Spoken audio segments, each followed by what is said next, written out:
आता ते कसं आहे त्याच्यासाठी चित्रपटगृहात जायचंय. आम्ही नावामध्ये सस्पेंड ठेवलाय सर. काय भेटणार ते म्हणतो. मनोरंजनाचा गबाड आहे सर, मनोरंजनाचा गबाड आहे ना. आपण काय करतो, समजा आपण क्रिकेट मॅच बघितली तर आपल्याला काय मिळतं, मनोरंजन. आपण एंटरटेनमेंट दृष्टिकोनातून बघतो. तसंच हे माध्यम, एखादा माणूस नाटकाला आला वराड बघायला, 2 तास हसला तर त्याला काय मिळतं, एंटरटेनमेंट. तो त्यांच्या दैनंदिन आयुष्यातल्या स्ट्रेसमधून बाहेर पडतो. तशीच ही फिल्म एंगेजिंग आहे आणि तुम्हाला एंटरटेनमेंटचं सगळं पॅकेज. हल्ली काय आहे ते हे असतात ना, काय रे ते वेगवेगळे हे येतात प्लॅटर, ते प्लॅटर असतात ना, त्यात सगळ्या प्रकारचे, ते कंसासारखं असतं, पनीर असतं, मशरूम असतं, तर ते सगळं मिक्स प्लॅटर या घबाडकुंडमध्ये.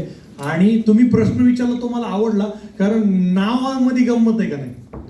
घबाड म्हणजे आपल्याला वाटतं घबाड सापडलं देवदत्त, तर ते घबाड जे आहे ते मनोरंजनाचं घबाड आहे. आणि कुंड, आम्ही तो कुंड निर्मात्याच्या मदतीनं, कारण त्यांनी फायनान्स केलंय, कुंड तयार केलाय. 250-300 वर्षापूर्वीची विहीर तयार केली. त्याच्यामुळे तुम्हाला जाल तेव्हा तुम्हाला सगळ्या दृष्टीनं तुम्ही सुखी व्हाल. नेत्रदीपक सिनेमा, उत्तम सेट, उत्तम लाईट्स, उत्तम कॅमेरा, उत्तम BGM, उत्तम VFX, उत्तम कलर करेक्शन, उत्तम परफॉर्मन्सेस, उत्तम म्युझिक, उत्तम गाणी.